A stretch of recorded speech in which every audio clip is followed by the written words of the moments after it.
Capítulo 26. Talentos que dão êxito. Cristo viera num tempo de intenso mundanismo. Os homens tinham subordinado o eterno ao temporal, as exigências do futuro aos afazeres do presente. Tomavam fantasias em lugar de realidade e realidades por fantasias. Não viam pela fé o mundo invisível. Satanás apresentava-lhes as coisas desta vida como todo atrativas e todo absorventes, e eles davam ouvidos às suas tentações. Cristo veio para mudar esta ordem de coisas. Procurou quebrar o encanto pelo qual os homens estavam apaixonados e enredados. Em seus ensinos, procurava ajustar as exigências do céu e da terra e dirigir os pensamentos do homem do presente para o porvir. Chamava-os da prossecução das coisas seculares para fazer provisão para a eternidade. Havia um certo homem rico, disse, o qual tinha um mordomo, e este foi acusado perante ele de dissipar os seus bens. O rico depositara todas as suas posses na mão deste servo, porém o servo era infiel, e o patrão foi convencido de que era defraudado sistematicamente.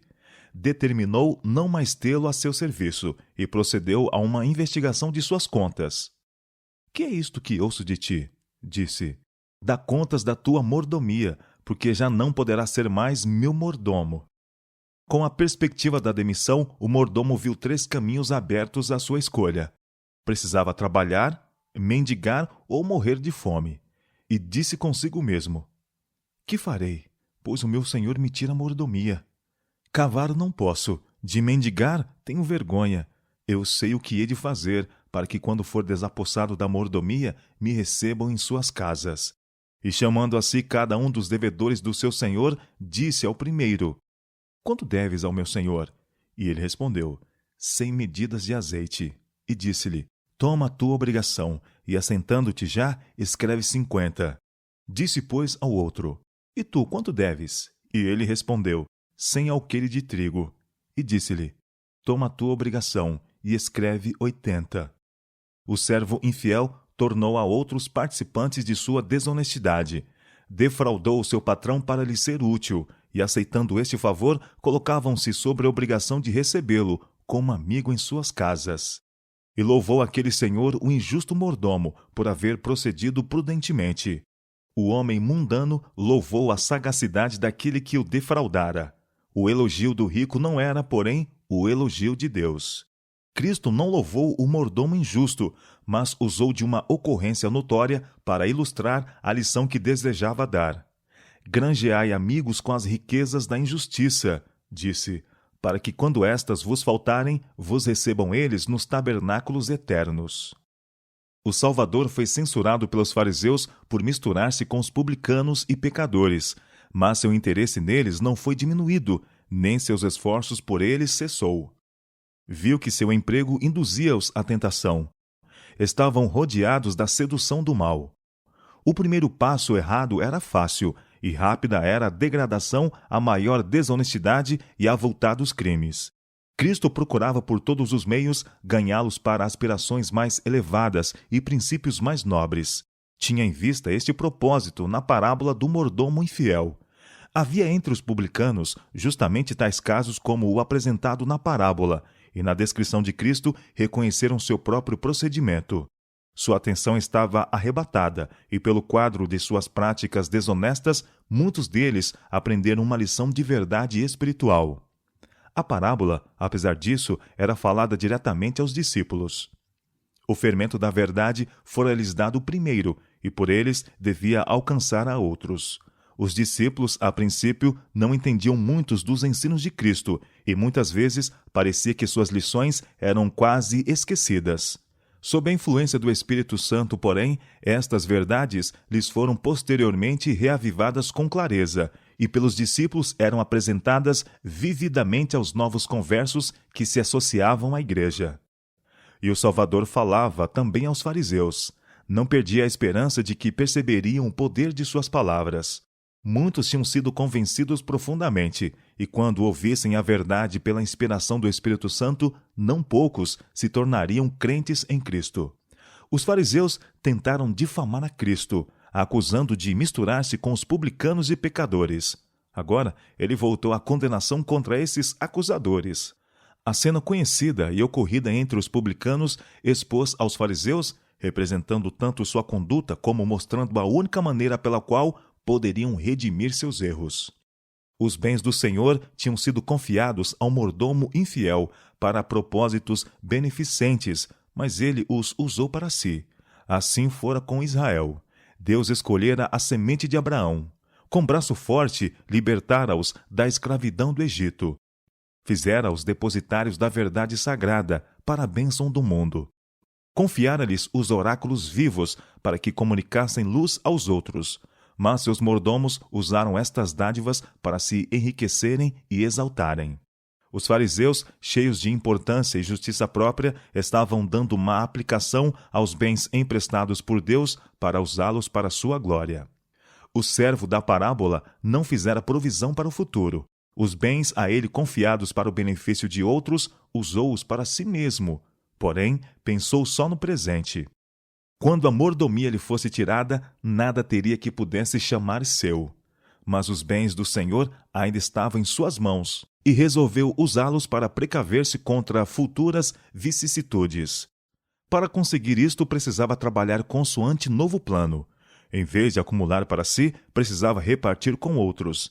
Deste modo, poderia assegurar amigos que, quando fosse deposto, o haveriam de receber. O mesmo se dava com os fariseus. A mordomia estava prestes a ser deles tirada, e eram solicitados a prover para o futuro. Somente repartindo as dádivas de Deus na presente vida, poderiam prover para a eternidade. Depois de narrar a parábola, Cristo disse: Os filhos deste mundo são mais prudentes na sua geração do que os filhos da luz. Isto quer dizer que os homens sábios segundo o mundo demonstram mais sabedoria e empenho em servirem-se do que os professos filhos de Deus no serviço para ele. Assim era nos dias de Cristo. Assim é hoje. Considere a vida de muitos que professam ser cristãos. O Senhor os dotou de aptidões, poder e influência. Confiou-lhes recursos para que fossem seus cobreiros no grande plano da redenção. Todos os seus dons devem ser usados para abençoar a humanidade, para aliviar o sofredor e o necessitado. Devemos alimentar o faminto, vestir o nu, cuidar das viúvas, dos órfãos e servir ao aflito e ao abatido. Nunca foi intenção de Deus que houvesse tanta miséria no mundo. Nunca pretendeu que um homem tivesse abundância dos luxos da vida, enquanto os filhos dos outros houvessem de chorar por pão. Os meios supérfluos às necessidades reais da vida são confiados ao homem para o bem e para beneficiar a humanidade. Diz o Senhor: Vendei o que tendes e dai esmolas. Repartam de boa mente e sejam comunicáveis. Quando fizeres convite, chama os pobres, aleijados, mancos e cego. Lucas, capítulo 12, verso 33, 1 Timóteo, capítulo 6, verso 18 e Lucas, capítulo 14, verso 13. Que soltes as ligaduras da impiedade, desfaças as ataduras do jugo. Deixes livres os quebrantados e despedaces todo o jugo. Repartas o teu pão com o faminto. Recolhas em casa os pobres desterrados. Vendo o nu, o cubras, e fartes a alma aflita. Ide por todo o mundo, pregai o evangelho a toda criatura. Isaías capítulo 58, versos 6, 7 e 8. Marcos capítulo 16, verso 15. Estes são os mandamentos do Senhor. Está o grande corpo de cristãos professando esta obra? Ah, quantos se estão apropriando das dádivas de Deus! Quantos estão comprando uma casa após outra, um terreno após outro? Quantos estão gastando seu dinheiro em prazeres, na satisfação do apetite, em casas, mobílias e vestidos extravagantes? Seus semelhantes são abandonados à miséria e ao crime, à enfermidade e à morte. Multidões estão perecendo sem um olhar de compaixão, sem uma palavra ou ato de simpatia. Os homens são culpados de roubo para com Deus. Seu emprego egoísta dos meios rouba ao Senhor a glória que para ele deveria fluir no alívio da humanidade sofredora e na salvação de almas. Estão dissipando os bens a eles confiados. O Senhor declara: Chegar-me-ei a vós para juízo, e serei uma testemunha veloz contra os que defraudam o jornaleiro e pervertem o direito da viúva e do órfão e do estrangeiro. Roubará o homem a Deus? Todavia vós me roubais, e dizeis: Em que te roubamos? nos dízimos e nas ofertas alçadas. Com maldição sois amaldiçoados, porque me roubais a mim, vós, toda a nação. Eia, pois agora, vós ricos, as vossas riquezas estão apodrecidas, e os vossos vestidos estão comidos da traça. O vosso ouro e a vossa prata se enferrujam, e a sua ferrugem dará testemunho contra vós. Entesourastes para os últimos dias. Deliciosamente vivestes sobre a terra, e vos deleitastes. Eis que o jornal dos trabalhadores, que ceifaram as vossas terras, e que por vós foi diminuído, clama. E os clamores dos que ceifaram entraram nos ouvidos do Senhor dos Exércitos. Malaquias capítulo 3, versos 5, 8 e 9. E Tiago capítulo 5, versos 1 a 5. Será exigido a cada um que restitua os dons a ele confiados. No dia do juízo final, as riquezas acumuladas pelo homem estarão sem valor. Nada tem que possam chamar seu. Aqueles que passam a vida amontoando tesouros mostram menos sabedoria e menos bom senso e cuidado pelo seu bem-estar eterno do que o mordomo infiel quanto ao seu sustento material. Menos sábios que os filhos do mundo, em sua geração, são estes professos filhos da luz.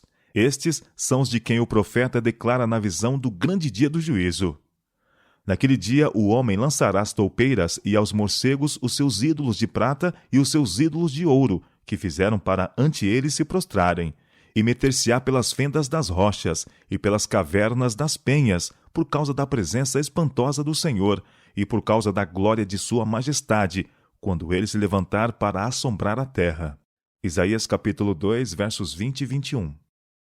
Granjeai amigos com as riquezas da injustiça, disse Cristo, para que quando estas vos faltarem, vos recebam eles nos tabernáculos eternos. Deus, Cristo e os anjos estão todos ministrando aos enfermos, padecentes e pecadores. Entregue-se a Deus para essa obra. Use seus dons para este propósito e entrará em sociedade com seres celestes. Seu coração palpitará em harmonia com deles. Assemelhar-se-á a eles no caráter. Não lhe serão estranhos estes moradores dos tabernáculos eternos. Quando as coisas terrestres tiverem passado, os vigias nas portas do céu o chamarão bem-vindo. E os meios usados para abençoar a outros trarão recompensa. Riquezas bem empregadas realizarão muito bem. Almas serão ganhas para Cristo. Aqueles que seguem o plano de vida de Cristo verão nas cortes de Deus aqueles pelos quais trabalharam e se sacrificaram na terra. Os redimidos, com coração grato, lembrar-se-ão daqueles que serviram de instrumento em sua salvação. O céu será precioso para os que foram fiéis na obra de salvação de almas. A lição desta parábola é para todos. Todos serão responsáveis pela graça a eles concedidas por Cristo. A vida é muito solene para ser absorvida em negócios temporais e terrenos. O Senhor deseja que transmitamos a outros aquilo que o eterno e invisível nos comunicou. Cada ano, milhões e milhões de almas passam para a eternidade inadvertidas e não salvas. Hora a hora, nas variadas atividades da vida, apresentam-se oportunidades de alcançar e salvar almas. E estas oportunidades vêm e vão continuamente. Deus deseja que as aproveitemos o melhor possível. Dias, semanas e meses vão se passando. Temos menos um dia, uma semana, um mês em que fazer nossa obra. Quando muito, alguns anos mais, e a voz a que não podemos deixar de responder será ouvida dizendo: dá contas da tua mordomia. Cristo intima cada um a ponderar. Preste uma conta honesta. Ponha num prato da balança Jesus, que significa tesouro eterno, vida, verdade, céu e o gozo de Cristo nas almas redimidas. No outro, ponha toda a atração que o mundo pode oferecer. Num prato, ponha a perdição de sua alma, e das que você poderia ser instrumento para salvar. No outro, para você e para elas, uma vida que se afere com a vida de Deus. Pese agora e para a eternidade. Enquanto está ocupado nisto, Cristo diz: pois que aproveitaria o homem ganhar todo o mundo e perder a sua alma? Marcos capítulo 8, verso 36. Deus deseja que escolhemos o celestial em vez do terreno. Abre-nos as possibilidades de uma inversão celeste. Deseja prover encorajamento para nossas mais elevadas aspirações e segurança para o nosso mais dileto tesouro. Declara: Farei que um homem seja mais precioso do que o ouro puro e mais raro que o ouro fino de Ofir. Isaías capítulo 13, verso 12. Quando forem consumidas as riquezas que a traça devora e a ferrugem corrói, os seguidores de Cristo poderão rejubilar-se em seu tesouro celeste, em suas riquezas imperecíveis. Melhor do que a companhia do mundo é a dos redimidos de Cristo. Melhor que um título para o mais nobre palácio da terra é o título para as mansões que nosso Salvador foi preparar. E melhor que todas as palavras de louvor terreno serão as palavras do Salvador aos servos fiéis.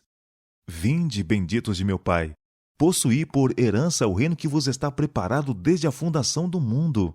Mateus capítulo 25, verso 34. Aos que dissiparam seus bens, Cristo ainda dá oportunidade para se assegurarem as riquezas duradouras. Diz ele: Dai, e ser-vos-á dado. Fazei para vós bolsas que não se envelheçam, tesouro no céu que nunca cabe, aonde não chega ladrão e a traça não rói. Manda aos ricos deste mundo que façam bem, enriqueçam com boas obras, repartam de boa mente e sejam comunicáveis, que entesourem para si mesmos um bom fundamento para o futuro, para que possam alcançar a vida eterna. Lucas capítulo 6, verso 38, Lucas capítulo 2, verso 33 e 1 Timóteo capítulo 6, versos 17 a 19. Deixe, pois, que sua propriedade o proceda no céu. Deposite seu tesouro ao lado do trono de Deus. Assegure seu título às inescrutáveis riquezas de Cristo. Granjeai amigos com as riquezas da injustiça, para que quando estas vos faltarem, vos recebam eles nos tabernáculos eternos.